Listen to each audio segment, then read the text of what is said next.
The recent death of Queen Elizabeth II on September 8 has made a deep impact on the United Kingdom. While the country is in a period of mourning, the monarch's death could also slow an economy weakened by double-digit inflation, risk of recession, numerous strikes, and a fall in sterling. The 10 days of mourning of the Queen's death puts the British institutions on hold, and it is delaying the implementation of plans to support a moribund economy. In today's video, we will discuss more about how Queen Elizabeth's death will affect the British economy. Make sure to watch till the end of the video and subscribe for more. Let's begin. As the United Kingdom marks the passing of its longest-serving monarch, the economy is tested just as it was at many moments during her reign, which encompassed both booms and busts, oil shocks, trade wars, currency turmoil, and financial crises. The 70-year reign of the Queen spanned the aftermath of World War II, the winding down of Britain's vast empire, the 2016 Brexit vote, and a global pandemic had come to symbolize a rare constant in a world of constant change. She is succeeded by her eldest son, who was proclaimed King Charles III hours after her death. Yet a broader snapshot of the 2022 economy shows it to be barely recognizable from the one when she came to the throne. And the overwhelming trend over the past 70 years has been one of expansion. The Bank of England announced at the beginning of August, stating it expected a recession from the end of 2022 to last more than a year. It has been postponed by a week, and its Monetary Policy Committee meeting was initially scheduled for next Thursday, at which a decision on a rate hike was widely anticipated in the face of inflation. Last Thursday, 2 days after her appointment, new Prime Minister Liz Truss announced a massive aid plan for British households and businesses in the face of soaring energy costs, intended to result in a 2-year freeze on energy prices for individuals and a 6-month freeze for businesses and public institutions.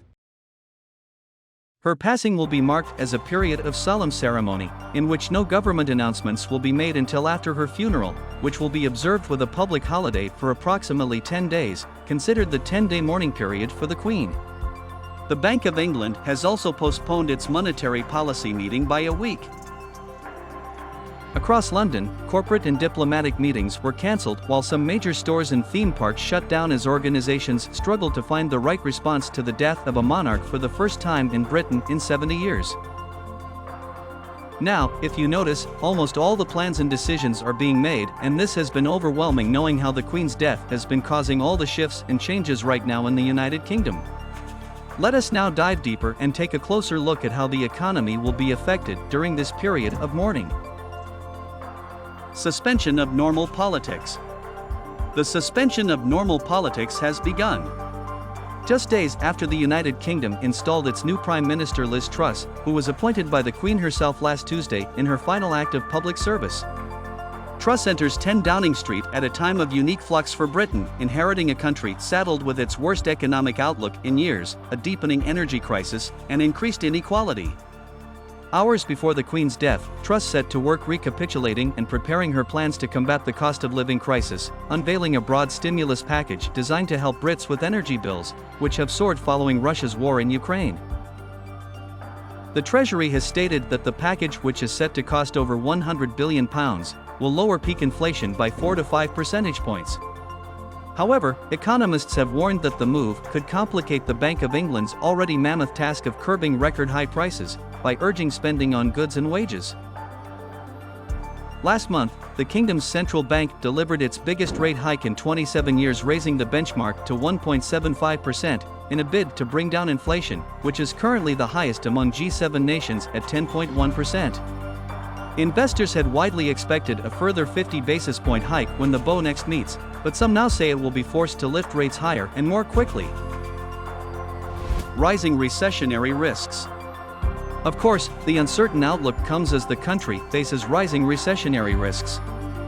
Last week, Goldman Sachs cautioned that the United Kingdom could slip into recession in the fourth quarter of this year, echoing earlier forecasts from the Bank of England. Britons are now bracing for winter, a presumed season of hardship for both households and businesses. The British pound has already been on a downward course over the past several months, hitting a 37-year low of $1.1469 on Wednesday. These cases are piling up pressure not only on the new Prime Minister, Truss, but also on the newly crowned King Charles, Britain's two new leaders, whose role it will be to mobilize public sentiment during a period of crisis. The two are fixed to meet later Friday in London. The monarchy is likewise facing ongoing criticism for being outdated and absorbing public finances. Certainly, the cost and ceremony of the Queen's funeral will not be lost on a country in the grips of a cost of living crisis. Holidays could be costly. British gross domestic product, GDP, bounced slightly in July, but this is only a short break from the coming recession, which could be worsened by an additional holiday for the Queen's funeral that is scheduled for September 19th. Furthermore, the GDP has grown slightly by 0.2% in July, after declining by about 0.6% last June, driven by the service sector, the Office for National Statistics announced on Monday. Contrarily, the production and construction sectors declined over the period. Any increase in GDP is mainly due to the weakness of GDP in June, marked in particular by the impact of the celebrations of the Jubilee of Queen Elizabeth II, which had resulted in 2 holidays, one more than usual, as KPMG economist Yael Selfin explained to Agence France Presse, AFP. It has been declared for the Queen's funeral that the British economy will have 2 more holidays in 2022 than in a normal year. Royal events to generate revenue. Pantheon Macroeconomics estimates that the economic impact of the funeral could shave 0.2% of September's GDP. But many companies will be able to catch up, as most of them did in June, Mr. Toombs warned. Generally speaking, major royal events also give a boost to tourism and trade, particularly in souvenirs. The monarchy alone is likely the source of €600 million of the €20 billion of revenue generated by the country's tourism sector, according to Mirabad. Sales of souvenirs could increase by £60 million, just over €69 million, in connection with the funeral. Businesses have also continued on the London Stock Exchange, LSE, which was trading normally on Friday, although it is expected to suspend trading on the day of national mourning on Monday, September 19th, for the Queen's funeral. So, setting aside all problems causing issues to the economy of the United Kingdom, which has majorly resonated with the death of Queen Elizabeth II. For now, let us take a quick look at how the British monarchy takes part in the economic system. The British monarchy's actual assets plus intangible impacts on the economy were valued at £67.5 billion, or roughly $112.4 billion Canadian dollars, in 2017. For a rough value comparison, putting the royal family's effect up to a similar list of major corporate brands prepared that same year by Brand Finance would rank the monarchy 4th in the world, behind just Google, Apple, and Amazon.